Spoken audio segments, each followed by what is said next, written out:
नमस्कार, आपण पाहत आहात महाराष्ट्र लोकनायक.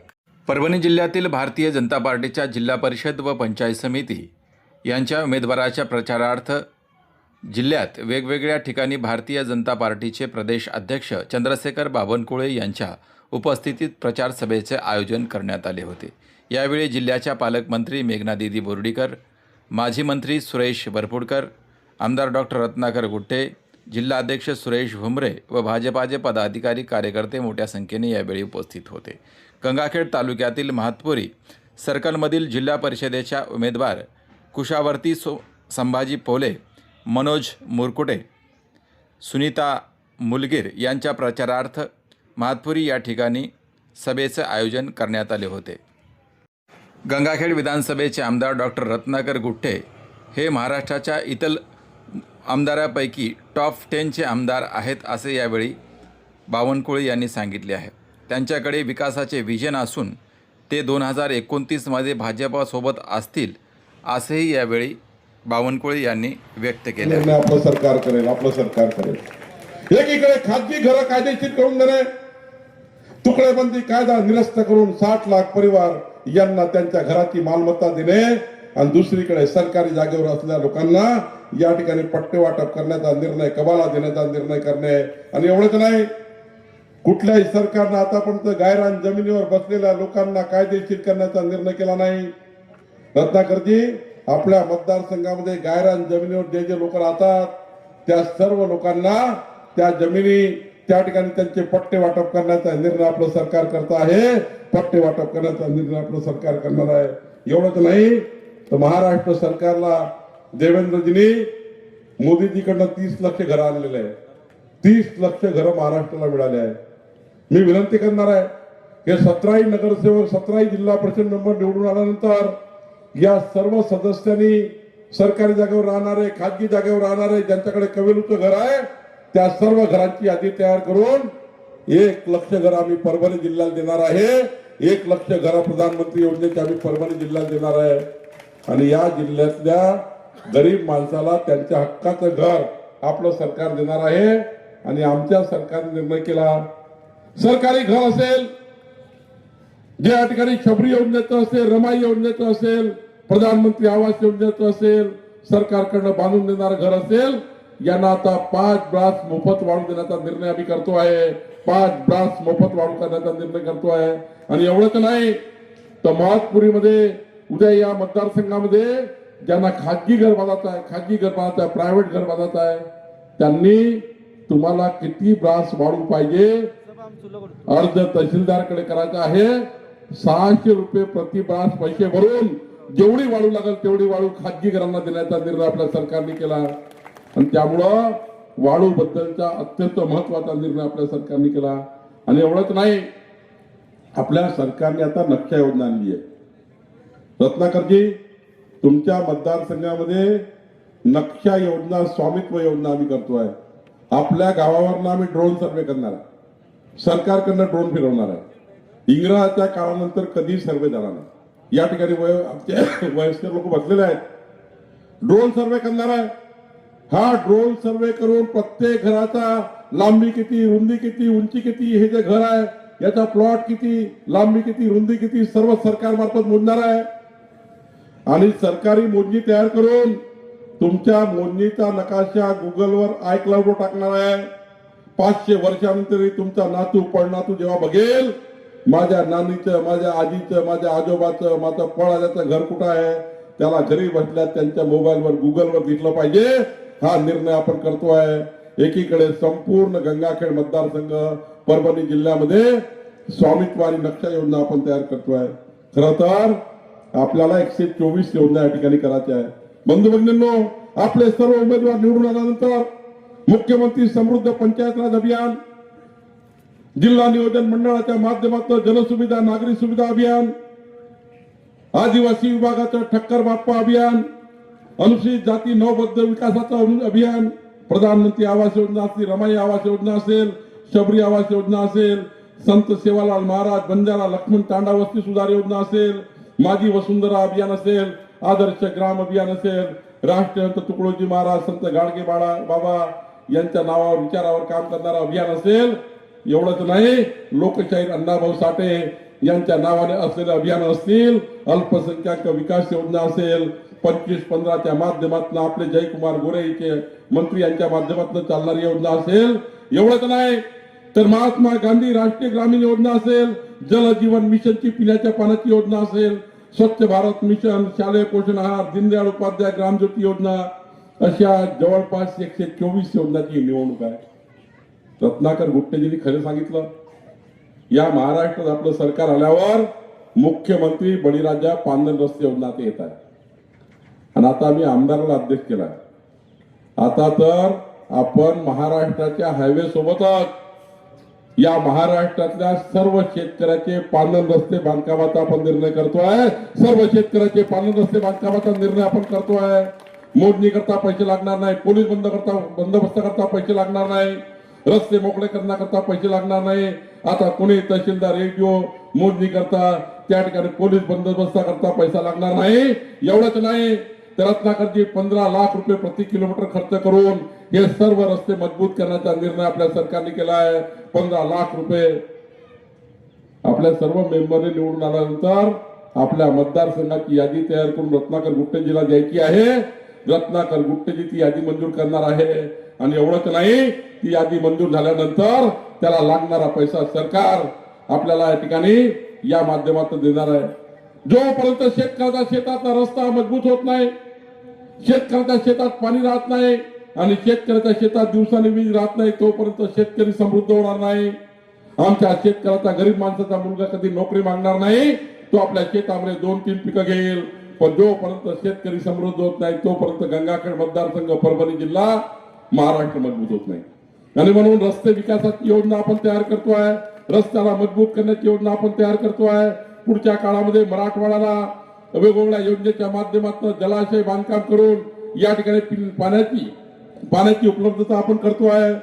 आता तर जेवढे नाले असतील, जेवढे महसुली नाले असतील, त्या सर्व महसुली नाल्यावर बंधारे देऊन सर्व पाणी अडवण्याचं, पावसाचं थेंब थेंब पाणी हे ठिकाणी साचलं पाहिजे, ते वाहून जाऊ नये याकरता आपलं सरकार काम करत आहे. बंधूंनो, माझी आपल्याला विनंती आहे, कुणाला तरी मत द्यायचं आहे, कोणी तर निवडून येणार आहे, पण एक कमळाचं मत विकासाचं मत आहे आणि बाकीचे मत भकासाचे मत आहे. कमळाचं मत विकासाचं मत आहे. बंधूंनो, कमळाचं विकासाचं मत आहे, कमळाचं मत 124 योजनाचं आहे. आणि म्हणून या ठिकाणी मी तुम्हाला विनंती करायला आलो आहे, विकासाची गाडी 4 चाकाची आहे. विकासाची गाडी 4 चाकाची आहे. किती चाकाची आहे? बोलत नाही महात्पुरीवाला, काय झालं मला माहिती नाही. विकासाची गाडी किती चाकाची आहे? 4 चाकाची. इकडं महाराजने पहिलेच सपून टाकलं, भारत माता की जय, भारत माता की जय केलं ना, तर आपले कार्यकर्ते एकदम ऊर्जेमध्ये आले. आता ऊर्जावान कार्यकर्ते जर सांगा माझ्याशी बोला, आता चला भारत माता की आता माझ्याशी बोला. काही लोकांना झोप लागून राहिली. मी 124 योजना तुम्हाला सांगू शकतो, पण मला वेळ नाही आहे, 2 सभेला जायचं आहे. विकासाची गाडी 4 चाकाची आहे. किती चाकाची आहे? 4 चाकाची. एक चाक पंतप्रधान नरेंद्र मोदीच्या 55 योजनेचा,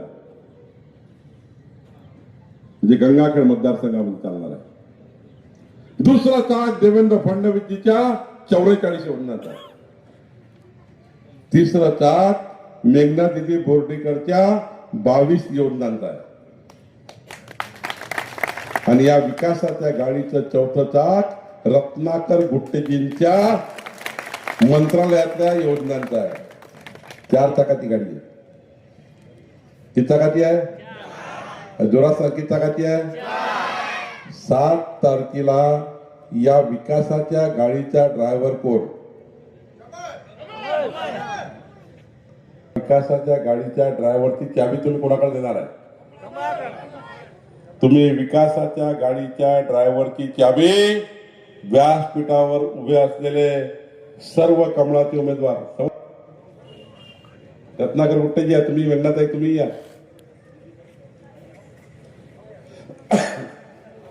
या समोर सर्व रत्नाकरती या, तुम्ही बाजूला या, बाजूला रत्नाकरती या. चावी कोणाला देणार आहे? अरे जोरात सांगा, चावी कोणाला देणार आहे? आतापर्यंत मी बोलला, तुम्हाला बोलायचं आहे. तुम्ही 7 तारखेला कमळावर मतदान करून 17ही जिल्हा परिषद मेंबर आणि 34ही पंचायत समिती. रत्नाकरजी, काही लोक तुमचं बोर्डावर नाव टाकून राष्ट्रवादी काँग्रेस, रत्नाकर गुट्टे मित्रमंडळ परिवार, काही लोक थोडे गडबड करतात आहे. प्रामुख्याने 5 मतदारसंघात करतात. पण आता रत्नाकरजींनी ठरवलाय, देवेंद्र फडणवीसजी आपल्या सरकारमध्ये रत्नाकरजी अत्यंत महत्वाचे नेते आहेत. त्यांच्या नावाचा गैरवापर होऊ नये, त्यांच्या नावाचा उल्लेख होऊ नये. कार्यकर्त्यांनी काळजी घ्यायची आहे.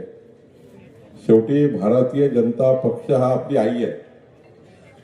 आपल्या आईची विश्वासघात करतो का आपण? आईची विश्वासघात करतो का? म्हणून पक्षाची विश्वासघात कोणी करायचा नाही. 17ही मतदारसंघामध्ये भारतीय जनता पार्टीचं कमळ हेच माननीय पुढच्या काळामध्ये रत्नाकरजीला आमदार होण्याकरता अत्यंत महत्वाचं आहे. पुढच्या काळामध्ये रत्नाकरजींना या भागाचा पुन्हा आपल्याला 2029 मध्ये एक विकासाचा साधक चेहरा म्हणून पुढे आणायचा आहे. आणि मला अभिमान आहे की रत्नाकरजी सारखा एक कर्तव्यदक्ष आमदार या मतदारसंघात आहे. कुणी जर गैरवापर करत असेल, रत्नाकरजीच्या नावाचा दुरुपयोग करत असेल, रत्नाकरजी एक व्हिडिओ तयार करून त्यांना पाठवा की माझ्या नावाचा माझ्या बॅनरवर नाव टाकून दुरुपयोग करू नका. कधी कधी लोक आपल्याला दुरुपयोग करतात आणि आपलं नाव खराब करतात. बंधू भगिनींनो, मी तुम्हाला सांगत होतो, चावी कुणाकडे देणार आहे? तुम्ही काळजी करू नका. विकासाच्या गाडीचे जे 4 चाका आहे, 2 चाका इकडे आहे, एक मोदीजी एक देवेंद्रजी आहे. आणि या गाडीचं पेट्रोल टाकण्याकरता चंद्रशेखर बावनकुळे आलाय. काळजी करू नका. आणि मला नितीन गडकरी साहेबांनी सांगितलं, रत्नाकरजी, मी सांगितलं रत्नाकरजीकडे चाललो आहे. त्यांनी गॅरंटी दिली आहे, गंगाखेड मतदारसंघामध्ये महातपुरीमध्ये जेवढे रस्ते बांधायचे असेल, माननीय नितीन गडकरी साहेबांनी आपल्या भागाच्या विकासाकरता आपल्याला वचन दिलं आहे. बंधू भगिनींनो, विकासाची 4 चाकाची गाडी 100च्या स्पीडने चालवायची असेल, मोदीजीच्या देवेंद्रजीच्या डबल इंजिन सरकारची चावी ही या ठिकाणी विकासाची गाडी चालवायची असेल तर 17ही उमेदवारांना निवडून द्यावं लागेल. हात वर करून सांगा, देणार का? दीपावलीमध्ये लक्ष्मीपूजन झालं का? दीपावलीत लक्ष्मीपूजा केली का नाही केली? लक्ष्मीपूजा केली की नाही? मग तुम्ही बरोबर परिवारासोबत, आपल्या लहान लहान बाळासोबत, पत्नीसोबत बसून केली ना? तुम्ही बघितलं असाल तर आई महालक्ष्मी कशावर होती? आई महालक्ष्मी कशावर होती? मग तुमच्या घरातली समृद्धी आणणारी, तुमच्या मुलाबाळांना मजबूत करणारी, तुमचा परिवार मजबूत करणारी आई महालक्ष्मी कमळावर होती. तर गंगाखेडच्या महातपुरीच्या विकासाची लक्ष्मी कोणती आहे? कमळ आहे. आणि म्हणून कमळावर प्रचंड मताने विजयी करा. बंधू भगिनींनो, काल देवेंद्रजी, मी, गडकरी साहेब नागपूरमध्ये होते. मुंबईमध्ये आम्ही आलो. तिथून मी रात्री संभाजीनगरला आलो. आज पहिली कुठे गेलो आपण? लग्नाताई इटोलीला गेलो. तिथनं झरीला गेलो. झरीवरनं दैठणाला गेलो, सुरेश बरपूरकरच्या गावात. तिकडून इकडं आलो. 1200 किलोमीटर दूर चालत आलो. मी चालत नाही आलो. मग मी एवढा दूर तुम्हाला भेटायला आलो महातपुरीमध्ये. तुम्ही माझं काम ऐकाल का? 124 योजना मेघनाताई, गुट्टेजी, मी, सर्व लोक आम्ही आणू, परभणी गंगाखेडला मजबूत करू. तर तुम्हाला एक काम आजही करावं लागेल. ऐकाल का? देवेंद्रजींनी सांगितलं आणि मी तुम्हाला सांगायला आलो. ऐकाल का? जरा खरं सांगा. नाही ऐकून त्यांनी हातवर करून सांगा, आताच करणार नाही. तिकडे सांगा करणार काय? मागचे ते इकडे उभे असलेले, हो भाऊ बोलवाले, कराल का मी सांगितलं काम? पक्क? तुमच्या बोलण्याचा आवाज काही दम नाही सर. इतके जोरदार आमदार आहे तुम्ही. आमदार कडक आहे. कराल का एक काम? 7 तारखेला सकाळी लवकर झोपून उठा. 7 तारखेला